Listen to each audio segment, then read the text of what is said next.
Welcome. If you do not know me, my name is Angel Vian. I am going to do something a bit different in this video. Instead of doing a daily vlog, I am going to be doing a sit down video, finally answering your questions, because I've been receiving quite a lot of love, a lot of curiosity about what I study, what I do, both on YouTube and on Instagram. So I'm very thankful for that, but I am sorry if I was not able to reply to each and every one of you. That is why I'm creating this video, to compile all these questions that you have, and it's simply going to be about, it's basically a fashion Q&A video. For those of you who do not know me yet, I am gonna share more about myself, which I probably did in previous videos as well.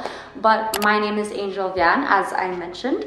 I am 21 years old. I come from Cebu, Philippines originally, but I am currently in London, UK to study the course that I have always wanted to study, fashion management, at the London College of Fashion, UAL, one of the UAL colleges basically. If you stumbled across my previous video, then you know why I am doing this. But if this is the first video that you clicked, then I am just gonna share with you that I have been vlogging what it is like to be a fashion business student rather than a fashion design student or a fashion media student. And so the most common question revolves around my course, fashion management. What do I do in this course? Could you provide more details? Should I study fashion management or fashion business? I like to describe it the simplest way possible. It is a really good mix between creative and analytical, because among the different courses offered at the London College of Fashion, fashion management is one of the few BSc related courses. So that's a Bachelor of Science degree. That is one of them, and the other one is related to cosmetic science. And that means that my course is a good combination between subjects like economics, accounting, finance, and subjects that are very fashion industry focused, such as product management, marketing management, as well as subjects like fashion futures and better lives, focusing more on innovation, sustainability, diversity, among others. Also, I just started this video and my earrings keep moving around, so please bear with me. I did not think this through. Anyway, that is what I do in this course. You do have an option to do two things, okay? It is either a bachelor's degree or a master's degree, and that means you either get a 3-year course or a 4-year course, where the 4th year is going to be an integrated master. But there is more than that. You do also have an option to do a sandwich year, meaning that on your 3rd year at university, you get an option to do work experience within the fashion industry for a year before your final year doing the bachelor's degree.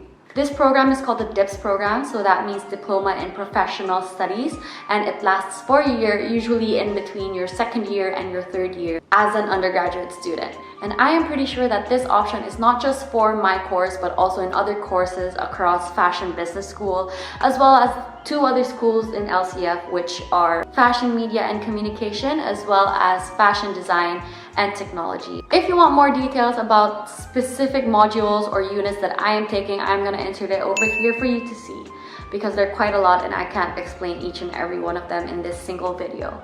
And the next question is, should I or should you study fashion management?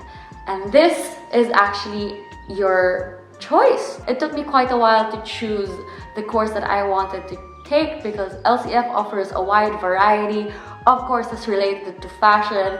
Some of my other choices were very far from what I am currently taking, which were creative direction as well as PR and communications. So give it a think. Identify your strengths and weaknesses, or identify what interests you and see from there. Another chunk of questions that I constantly receive relates to the admission process, and I'm going to talk in the perspective of an international student coming from the Philippines. Someone asked me, can I please talk about how I got accepted into the university? My university, or where I am, UAL, University of the Arts London, is composed of 6 different colleges, so it's a big one across London.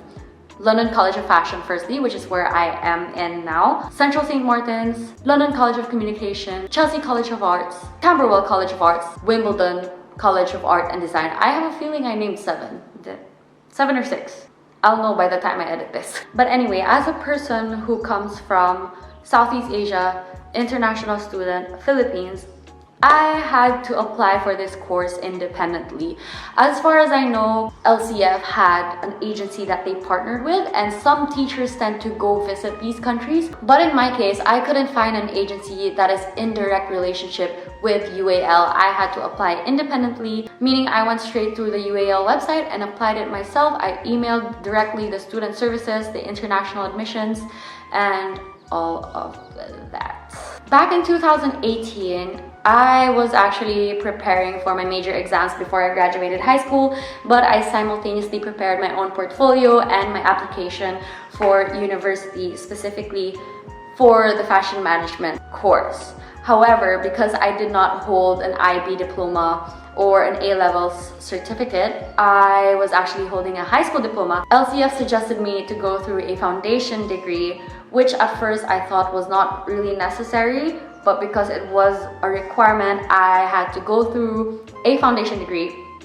And this foundation degree is called Level 3 IISF. It's pretty long, but I'm gonna say it anyway. It means Level 3 International Introduction to the Study of Fashion. And this was one of the 2 foundation degrees available in LCF, if I remember correctly. I am really grateful that I went through that because of the many friends that I have met. It was very eye-opening and I was really guided, and I think that what I've learned there is really something that I have applied in my undergraduate degree right now. So in terms of the admission process, if you are an international student and you are applying for a foundation degree, I am sure they are going to ask you for a digital portfolio or a physical portfolio, as well as a personal statement talking more about yourself, what your goals are. You just have to sell yourself basically through that personal statement. After a few months of being anxious, not hearing back from them, being curious if I passed or not, I finally received an email from LCF saying that they have invited me for an interview via phone call. I am sure this is not the usual case for international students. Usually the agency goes to these countries to do a face-to-face interview. But in my case, I did it over a phone call, and from there I got an offer for the foundation degree. Just a little tip, if you are an international student, I highly recommend that you check with your visa requirements, especially the student visa requirements, and see if you need other exams such as an English exam, for example.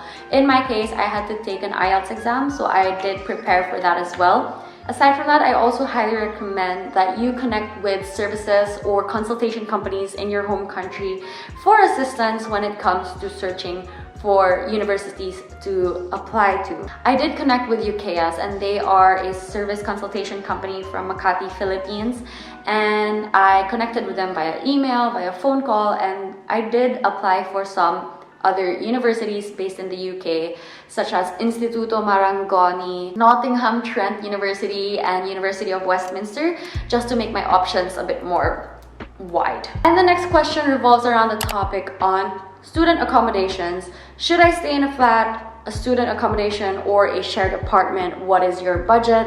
How do you choose where to stay? First and foremost, I think this is entirely up to you and your preferences, as well as your budget. Do you want to live alone? Do you want to live with friends?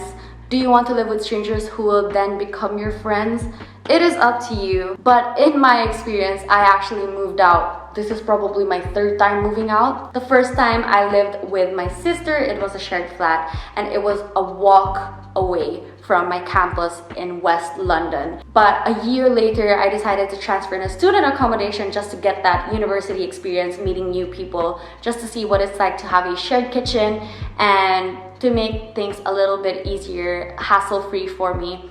I decided to try that, and it was also a walk away from my new campus, which was in central London, specifically the Holborn campus of LCF.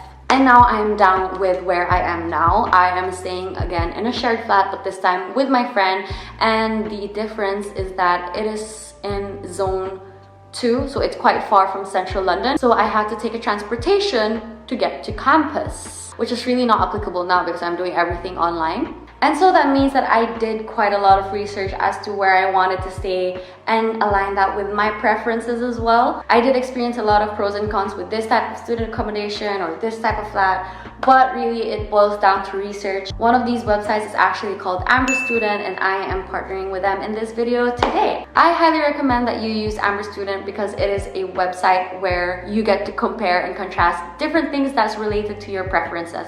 So for example, if you prefer like a lower budget compared to a higher budget, or if your preference is the location, how close is it to your campus, then everything is there. It's going to make everything more convenient for you, which is why I use this in search of the places that I am staying in. Amber Student is actually a new platform that you can use, and it's really amazing because it's budget friendly and it's really meant for the student to go through. And this is really applicable if you do not want to stay in a university hall and if you want to experience what it's like to live outside university, and you get quite a lot of benefits as well. The moment you enter their website, you get the chance to search either by college or by city, and the website shows you different options depending on your preference. In terms of location, you don't need to worry because they are actually available across 50 other countries across the globe. And obviously UK is one of them, with major cities like London, Glasgow, Liverpool, Edinburgh, and so on. Aside from the many options that they have on their website, what I really like about Amber Student is the moment you sign up with them, they will give you a hassle-free experience. You don't need to do a lot of paperwork, which is what a student doesn't really want to do. And you will get free and personalized assistance from beginning until the end of the process, making sure that the accommodation you have found is in line with what your preferences are. And there is this one last thing that I would like to share with you that Amber Student does, and that is the offer of a COVID-19 cancellation policy, which I wish I utilized this time last year when I stayed with my student accommodation. I struggled trying to get a refund because of the global pandemic. So with Amber Student's cancellation policy, you get the opportunity to terminate the contract and get a refund of your deposit as well as your rent fee if you are going through circumstances such as the travel ban, let's say, or if you have no visa, then there is no pay, as well as a postponement in the starting date of your university's academic year. If you are interested to sign up, do check my description box below if you want to sign up with them and get these benefits. I highly recommend. I will also put a few links for you to see if you want to know more about Amber Student as well. So overall, I am saying that yes, you should try experiencing staying in a student hall as well as a shared flat, but it's entirely up to you and your preferences. You just need to do a lot of research and decide which suits you the best. Anyway, those are most of the questions that I have received from you guys. It is mostly about my course, why I'm taking it, the student accommodation, the life in London as an international student, and I hope I was able to answer those questions. If you do have more, drop them down below or message me on Instagram and I'll try to make a part 2 of it if necessary, or if you want to. If you have reached this part of the video, I would like to say thank you so much for watching. I hope this was as informative as you wanted it to be. Thank you for listening to me blabber in the last few minutes and for looking at my earrings going here and there. But other than that, I will see you again next time in my other video.